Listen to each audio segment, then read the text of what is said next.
Hi everyone. This is an attempt. I hope all of you are fine and are safe in your homes. And this is an attempt to explain to you a few concepts of this chapter, electromagnetic field theory, EMT, which we call in short. So, first of all, we need to understand what is a field. A field is a region in space where a physical quantity can take different values. It's a scalar field if the physical quantity is a scalar. It's a vector field if the physical quantity is a vector. For instance, uh, temperature. Supposing we have a pan in which your mom is making something for you, maybe a paratha or something. So this pan is heated from the bottom, and the temperature keeps on, going like this. And these are some isothermal lines. So this is a temperature field and it is a scalar quantity temperature, so it's a scalar field. Vector field, a river in which water is flowing at different velocities. So this will be a velocity field of water. So we have an important quantity which will come across is flux. To understand flux, we know that fields are represented by field lines. So number of lines crossing a surface per unit area can be termed as flux. And if it's a vector, the normal of the area and we have a dot product in between, both are vectors, and flux can be represented by this surface integral. These concepts are maybe new, but you will get used to them in a while. And then we have this operator called del operator. It is represented by inverted triangle. Here it is written by this. These are small I caps j, k representing x, y, z directions unit vectors. And this I am using because there is one more thing called divergence. Divergence in mathematics is simply represented as del dot f. Del operator, it is a vector because it has these xyz components, and f is a vector field, some generalized vector field, so it will also have these components. So dot product del dot f will give you this mathematically. So this is something called, we'll call it as divergence of a field, where f is the field which we're talking about, vector field. It is a scalar quantity. It means what? It means basically that supposing I have a room, this whole room, and what I do is, and in this room there are a lot of few charges, not lot, supposing there are few charges, positive and negative. So flux is going out of the positive charges, flux is coming inside, meeting the negative charges. So what happens is, supposing I want to I want to pinpoint exactly from where is the flux coming out, what is the source, what is the sink, where are all the field lines going, converging. So for that, what we need to do is that this volume, this whole room, wherever you're sitting, imagine this as a big room. What I do is, this volume of this big room, I just shrink it and isko just make it very tiny, very small. Chota bana do usko. So this thing here, this formula, I'm not too much interested. Okay, this formula is not, just try to understand what I'm saying.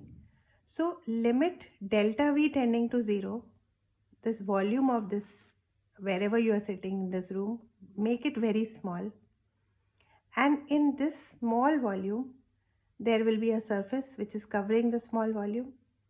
And what is this? This is a flux. So meaning of divergence is flux coming out of a surface which is enclosing a very tiny volume. एक छोटे से volume के बाहर जो surface है, उसमें से कितना फ्लक्स बाहर निकल रहा है, that is the meaning of divergence. and mathematically it is given by this.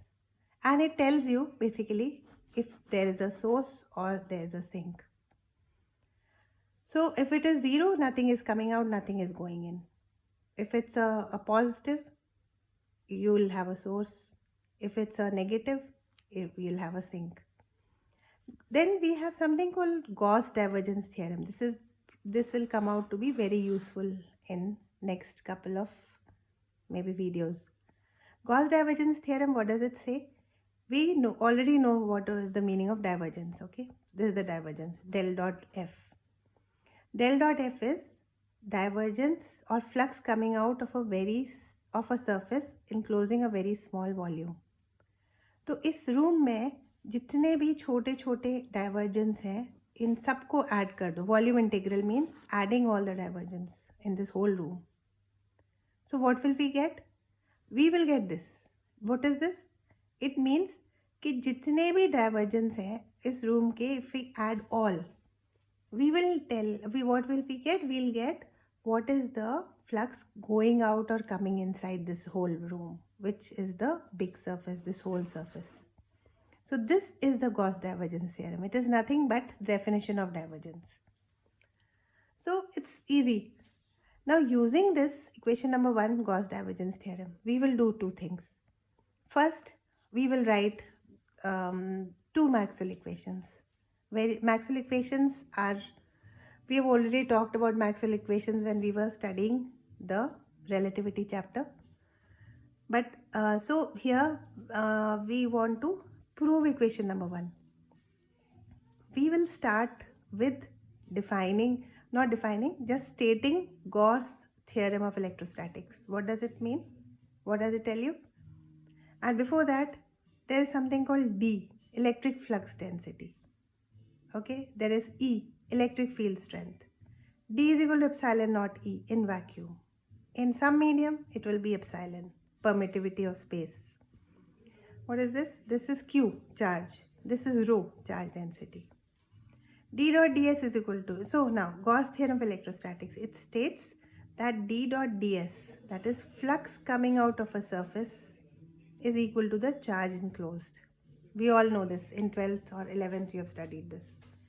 Now charge enclosed can be written as charge per unit volume, which is rho, charge density, into volume, integrated over the whole volume. That is nothing but Q. So this statement, equation number 2, becomes the Gauss theorem of electrostatics. Okay. So here, so this is Gauss theorem of electrostatics. Now equation number 2 will be the Gauss theorem of here, rho dV. Now supposing I want to use equation number 1, that is here D dot ds is flux. Here I have a generalized flux F dot ds. So F dot ds is equal to del dot F dV. So D dot ds will be del dot D dV is equal to D dot ds. So both of them are equal. So we just equate them. Del dot D dV is equal to rho dV. Take volume to the left side. Basically you include, this is for an arbitrary volume. So I will just equate these two things. Del dot D is equal to rho. So this equation number 4 is basically Maxwell's equation number 1 in differential form. And this one is nothing but Maxwell's equation in integral form. So there are two ways of writing Maxwell equations, differential and integral form. Differential equations are more useful because you can work with them. They will lead to other things also. But they basically mean the same. So Maxwell equation number 1, physical meaning is Gauss. It arises from Gauss theorem of electrostatics. And this is differential form. This is integral form. Equation number 2, Maxwell, very simple. Magnetic monopoles do not exist. Meaning charge, you cannot, supposing I have a magnet north and south, okay. If I break it, kata, so you cannot separate north alag ho gaya, south alag ho gaya. Again, we'll have a smaller version of north and south. So whatever you keep on supposing, then I have, if I make a, so I cannot make a surface here. So even the tiniest magnet, which is an electron, so even if you make a surface around it, it will contain both north and south.